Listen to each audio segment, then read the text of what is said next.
programa está de volta e agora a gente vai falar sobre comportamento destrutivo. Se você tem alguma pergunta, liga no 0 operadora 11 3337 5886 ou entra na minha fanpage facebook.com/Jaqueline Stefano. Vai lá em box, lá na caixinha e deixa a sua pergunta que a sua dúvida vai ser esclarecida.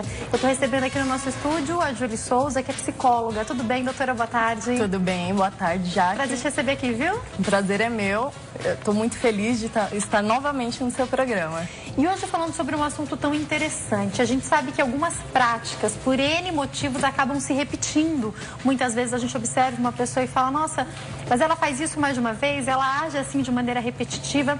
Mas antes disso eu queria te perguntar, o que pode caracterizar um comportamento destrutivo? Varia muito?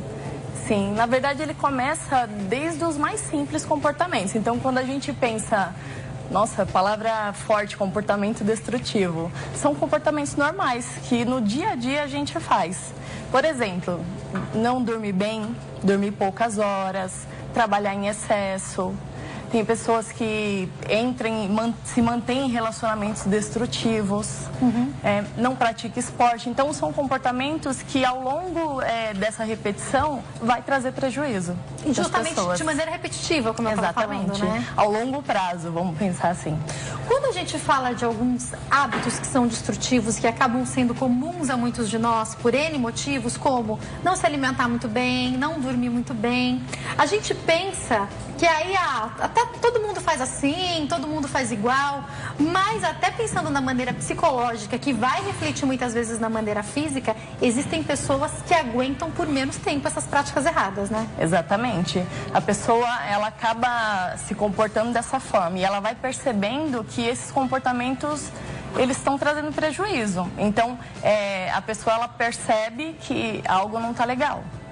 E aí chega num tamanho enorme de prejuízos que a pessoa fala, eu preciso mudar, eu não aguento. E não é tão simples mudar. Então a pessoa tenta mudar, ela tenta mudar e não consegue sustentar essa mudança.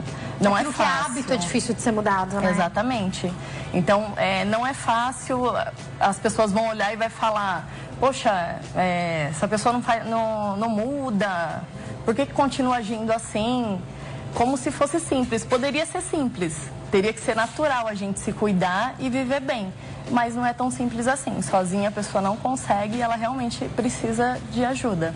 Porque muitas vezes um médico fala, né? Olha, você precisa mudar o seu ritmo de vida. Você precisa dormir mais. Ou você precisa largar um dos 2 empregos que você tem, senão você não vai aguentar. Isso mesmo. E aí vem a terapia até para ajudar o desapego do que aquelas práticas de dormir menos, comer de maneira errada, ter 2 empregos traz, não é? Sim. Imagina um diagnóstico, o médico fala, você tá com uma doença e aí você precisa agora praticar esporte. Então a pessoa ficou a vida inteira sem fazer uma caminhada. E aí amanhã ela tem que começar a praticar esporte. Como que ela faz isso? Então não faz parte desse repertório dela, de toda essa rotina. Então ela precisa treinar esse cérebro, essa mudança, né? Conseguir perceber que isso vai ajudar a sua qualidade de vida e aí ela ir começando a fazer. Não é tão simples.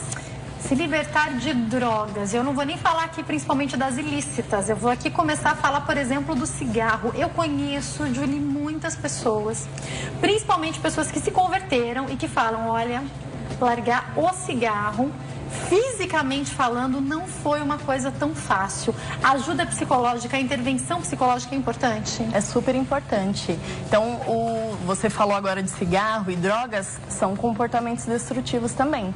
Porque ao longo prazo a pessoa vai se prejudicando, né? E ataca exatamente a saúde. Então, tem pessoas que adoram chocolate e não conseguem parar de comer chocolate. Agora você imagina uma substância que de certa forma alivia aí um sentimento negativo, que é a ansiedade. Então, muitas pessoas falam, eu não fumo porque eu adoro cigarro e eu sei o que ele faz de ruim e ainda assim eu fumo. Ninguém resolve falar, eu vou me destruir, então eu vou fumar. Mas é para tirar aquela situação que não está legal, aquela ansiedade. E aí você está falando, é interessante, as pessoas que fumam, quando elas fumam? Quando tem um momento de estresse no trabalho e precisa sair para fumar, preciso descontrair. E quando você conversa com as pessoas, você pergunta, por que comecei a fumar? Eu comecei a fumar na adolescência, comecei a fumar porque achava legal. E hoje, você gostaria de fumar? Não. Eu sei que me faz mal, mas não consigo mais parar. Então, o que traz ao longo prazo, a pessoa percebe o que trouxe de prejuízo é maior do que o benefício, que foi tirar aquele sentimento que não estava legal. Então, o psicólogo ele vai ajudar a pessoa a perceber que, olha, as desvantagens estão sendo maior do que as vantagens. Né? Então, como fazer uma outra forma, né? Usar um outro método para que você fique bem, que tire essa ansiedade sem prejudicar a sua saúde. E falando sobre isso, eu queria perguntar, falando sobre esse comportamento destrutivo, uma coisa que eu tenho visto e falado muito nos últimos tempos, eu trouxe nutrólogos aqui nos últimos tempos, nutricionistas, e a gente tem visto o índice de obesidade crescer e crescer e crescer. A gente tem visto médicos, pesquisadores, cardiologistas, enfim, várias áreas, professores de educação física, as pessoas estão preocupadas com o índice de crianças já com sobrepeso, problemas de colesterol, diabetes e aí por diante. E o que a gente percebe é que muitas vezes a dificuldade está exatamente na relação com a comida, no comportamento destrutivo. Eu estava assistindo um programa desses que passa no Discovery, de pessoas que comem, e daí um dia, nesse reality, eles pegaram tudo que a pessoa come num dia e juntaram. E daí a pessoa passa a ter noção do quanto é destrutivo ela comer tudo aquilo, que aos pouquinhos ela não tem. Relação com a comida também é uma coisa que precisa de ajuda, doutora? Com certeza. A comida ela tem uma relação muito forte com o emocional. E é super importante essa observação que você fez, que você vê casos de criança que de repente perde alguém da família e ela transfere toda essa ansiedade, essa perda para a comida. Então sempre é relacionado com um problema emocional. E aí você descobrindo essa emoção, que é a causa principal desse transtorno, você consegue amenizar aí todo esse prejuízo e esse comportamento destrutivo que a pessoa ali criou por conta de uma situação totalmente de sentimentos negativos. É interessante, né? Porque a gente supre de uma maneira errada. Porque, na verdade, tá fumando para equilibrar a ansiedade quando fica muito nervoso. Tá comendo para resolver um problema de luto mal vivido. É uma solução imediata. E você não trata a causa, então nunca vai dar certo, né? Exatamente. Então, se você for só na situação que está acontecendo naquele momento, você não consegue resolver. É preciso ir na causa. Aonde começou? O que fez a pessoa chegar nessa situação? Pode complementar. Então, assim, e aí, pensando nisso, vamos pensar em comportamentos destrutivos. Eu não tenho que tratar o porquê que você não consegue fazer os projetos, terminar os projetos que você começou, porque você prefere ficar horas sem dormir assistindo televisão ao invés de dormir e acordar bem. Aonde que está essa causa? Então começa sempre na infância, cada pessoa tem uma história de vida, um ambiente que ela é inserido, o que foi passado para ela, isso desde a infância, os traumas que ela viveu. Tudo isso relaciona exatamente a esses comportamentos destrutivos na vida adulta. Doutora, alguns comportamentos agora que ficam até mais notórios, que talvez não sejam mais comum a todas as pessoas. Quando a gente percebe alguém que sempre escolhe o namorado que dá problema, sempre se relaciona, olha, mas é o terceiro namorado que tem envolvimento com droga que ela arruma, ou é o terceiro namorado que essa pessoa arruma que bate nela, é a terceira mulher que engana ele, que ele arruma. Esse comportamento que a sociedade, a gente olha e fala, mas é a pessoa que está escolhendo errado, pode ser um comportamento destrutivo também? Não só talvez pode, inconsciente, né? Não só pode, como é. E talvez inconsciente, a pessoa tem consciência de que aquele relacionamento está te fazendo mal. Porém, ela não, é inconsciente o que guia ela a esse relacionamento. Então, vamos voltar ali na infância e pensar. Foi uma criança que conviveu com os pais que não tinham um relacionamento bom, que ela presenciou briga ali no ambiente familiar.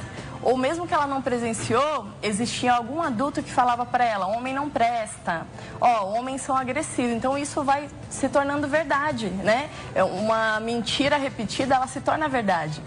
Então o adulto cresce com essas crenças. Homem não presta, ou ela presenciou toda aquela violência no lar e ela não gosta daquilo, porém ela está acostumada, é familiar aquilo.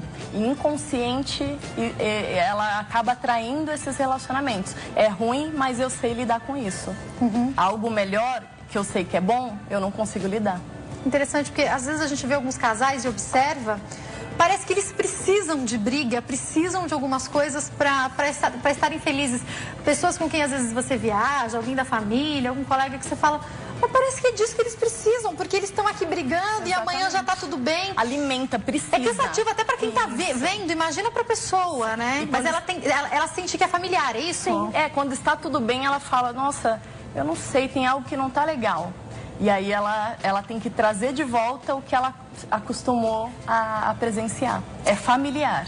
Nesse caso de casais, eu estou aqui imaginando que só um dos dois quer procurar ajuda, o outro não quer. Às vezes ainda é mais difícil levar o homem. Se um dos dois vai procurar uma ajuda psicológica, já é um bom começo? É um bom começo.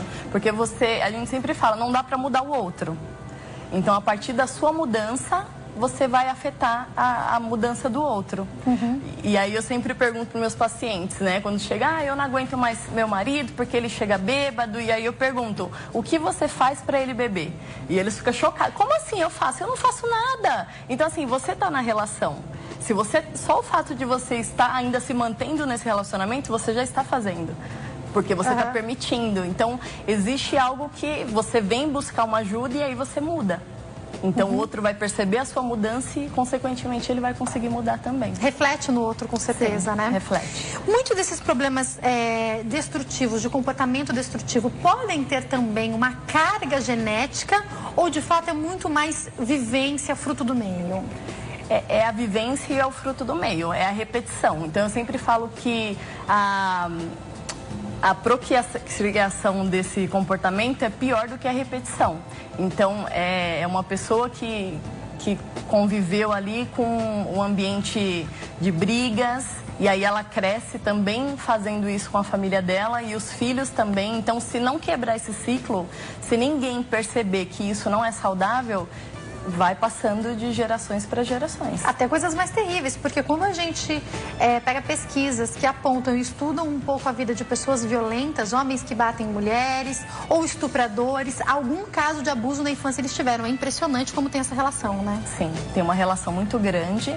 Então, a pessoa ela não acha aquilo legal, ela sofre por essa situação, porém ela se vê o tempo todo fugindo dessa situação, porque ela fica buscando.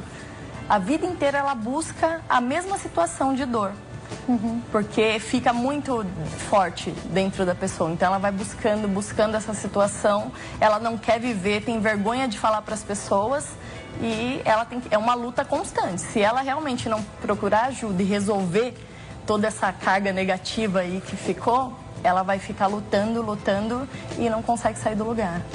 Para a gente poder compreender até mais, quando a gente procura uma ajuda terapêutica, quando a pessoa procura uma ajuda, é por conta do comportamento que ela percebe que está demais? Ou é porque já destruiu o relacionamento, já atrapalhou o casamento e vida profissional, relacionamento com os amigos? Em que pé as pessoas costumam procurar ajuda? Normalmente a pessoa já chega quando, nossa senhora, ela já está quase à beira do suicídio. Infelizmente as pessoas não entendem a importância de prevenir problemas psicológicos, né? Não tem a prevenção e de chegar ali no começo.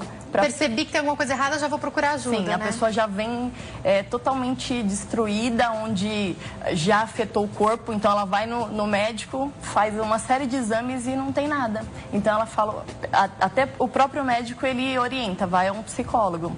Então é totalmente emocional, então ela chega muito destruída, fragilizada, e aí é preciso fazer o acolhimento para depois, quando a pessoa estiver em condições ali de você conseguir mostrar para ela os sentimentos, o que está acontecendo, né? Então tem todo esse amparo antes, porque ela não é já chegar dando um diagnóstico, né? Como se ela chegasse ali toda machucada ali por dentro e você fizesse aquele curativo. Né? Acolher, então você acolhe, valida, entende essa pessoa, porque se ela veio até um psicólogo é porque não teve ninguém ali para compreendê-la, né? Sem julgar, porque às vezes as pessoas falam, tá agindo assim porque quer, não faz melhor porque gosta dessa vida, e não é. Então é muito maior. E aí é feito esse acolhimento e eu sempre falo que dentro de nós existe um eu verdadeiro de paz e de alegria. E aí, temporariamente, essa coisa boa que a gente tem, ela é encoberta por nuvens negras, que são sentimentos negativos. Então, o psicólogo tem esse trabalho de dissipar essas nuvens negras, né? E conseguir acessar esse eu verdadeiro. Então, você conseguindo modificar essas emoções, resolver as emoções, a mudança do comportamento é uma consequência natural. Porque às vezes a pessoa está perdida no meio dessas nuvens todas, exatamente, na verdade. Não consegue se achar. Agora, Julie, para a gente dar uma orientação para quem está em casa, tem um momento que seria então ideal procurar ajuda, um passo antes para a pessoa já não chegar nesse nível? Quais os sinais que a gente pode estar atento de que um comportamento está sendo destrutivo? Sim, tem um momento. E os sinais é muito simples. Pensei em 10 projetos, não consegui colocar nenhum em prática. Segunda-feira volto para a academia e aí eu não volto. Vou dormir mais cedo porque eu quero acordar disposto, não durmo. Vou começar a me alimentar melhor porque meu estômago está doendo, não consigo. Então, assim, são sinais de que, poxa, eu falei que ia fazer algo e eu não consegui fazer. Existe algo errado. Porque, né, ninguém fala, não, eu vou me prejudicar. Hoje, né, a pessoa não acorda, eu vou me prejudicar. Você planeja o dia e você não consegue fazer. O que é isso? Isso é muito comum. Muitas pessoas passam por isso, por essas dificuldades. Esse já é um motivo para a pessoa procurar ajuda. Julie, ontem no nosso programa a gente falou sobre o Setembro Amarelo, falamos sobre prevenção com relação a suicídios, o índice de suicídio que cresce no mundo e cresceu aqui no Brasil. E a minha pergunta é, o comportamento destrutivo, de maneira repetida, sem tratamento, pode agregar patologias, depressão, pânico e até levar a pessoa a pensar em tirar a própria vida? Com certeza. Os comportamentos, eles sempre começam nos pensamentos. Então, vivendo esses pensamentos destrutivos, né? Não vai dar certo, eu não faço nada bem, eu não faço nada que preste. Então, isso vira uma patologia. Porque você vai pensando aquilo o tempo todo e você acredita que de fato não consegue. Então, isso engessa a pessoa. Então, se ela tem medo de fazer algumas coisas ou medo de coisas, ela vai criando aquilo na cabeça. E aí não procura ajuda para tirar, para exatamente modificar esses pensamentos. Vai virar uma patologia. O comportamento da família ao redor, a percepção da família e a maneira como a família lida com uma pessoa que tem um comportamento destrutivo também é importante, porque você citou algo que a gente vê muitas vezes. A pessoa da família falando, não muda porque não quer, não se cuida. O obeso às vezes escuta isso, né? Não se cuida porque não liga, gosta mesmo de comer. Exatamente. Tá em depressão, não sai dessa cama porque não tem força de vontade, Sim. não ama os filhos. As pessoas estão cheias de julgamentos e às vezes ali tão perto, dentro de casa. Exatamente. E assim, as pessoas que julgam, elas de repente não têm aquele problema, aquele comportamento destrutivo que o outro tem, mas ela tem outro. Então, quando eu estou doente, eu não consigo perceber o outro doente. Eu consigo julgar e de repente até para acobertar o meu comportamento. Então eu preciso falar que é mais fácil acusar o outro, né? Então assim, na minha relação quem está doente é o outro, não sou eu, né? Então assim, eu preciso justificar, né? Então eu não faço isso, mas você também não faz. Então não existe essa pontuação. Então se tiver alguém que pontue, você percebe que você precisa dormir melhor e se você não se alimentar da forma correta, vai te trazer prejuízos. Então se tiver alguém que consiga identificar e pontuar isso, é super importante, porque a pessoa vai começar a refletir.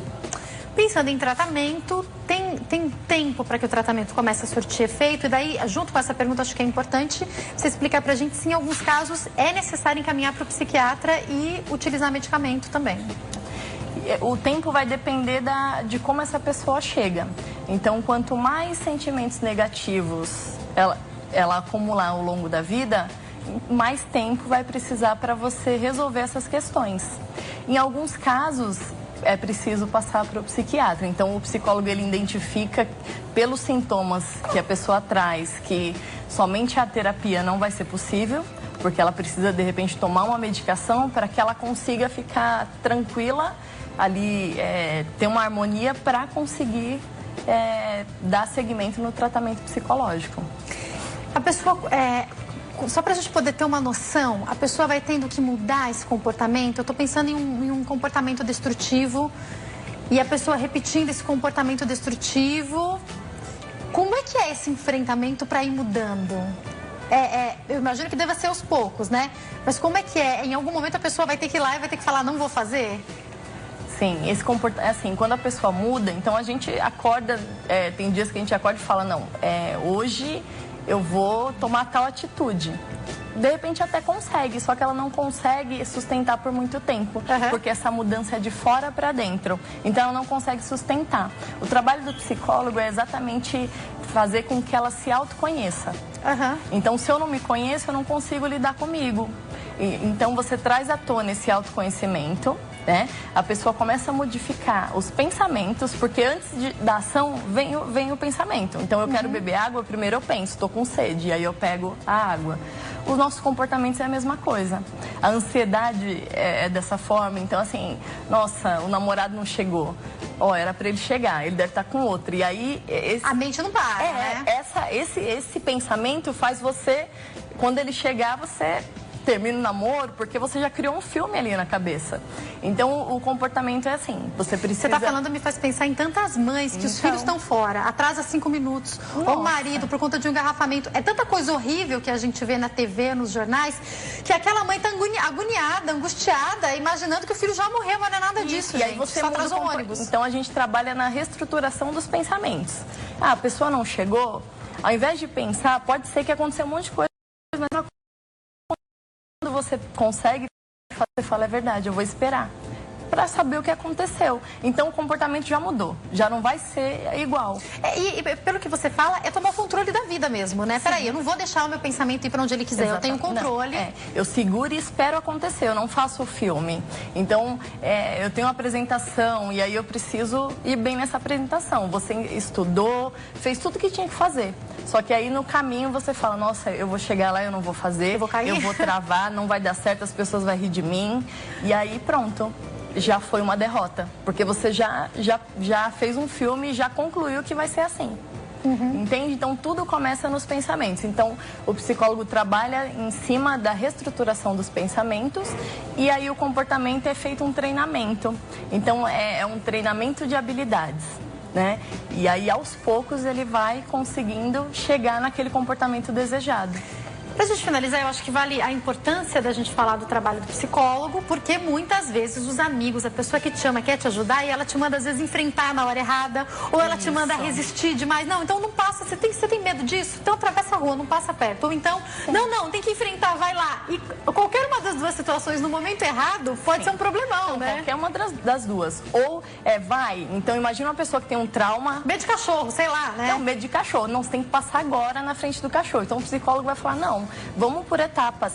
Começa a ver vídeos de cachorro, a ouvir o latido do cachorro, chega perto de um cachorro pequenininho, até que a pessoa se depara com aquela situação aversiva, que é a final.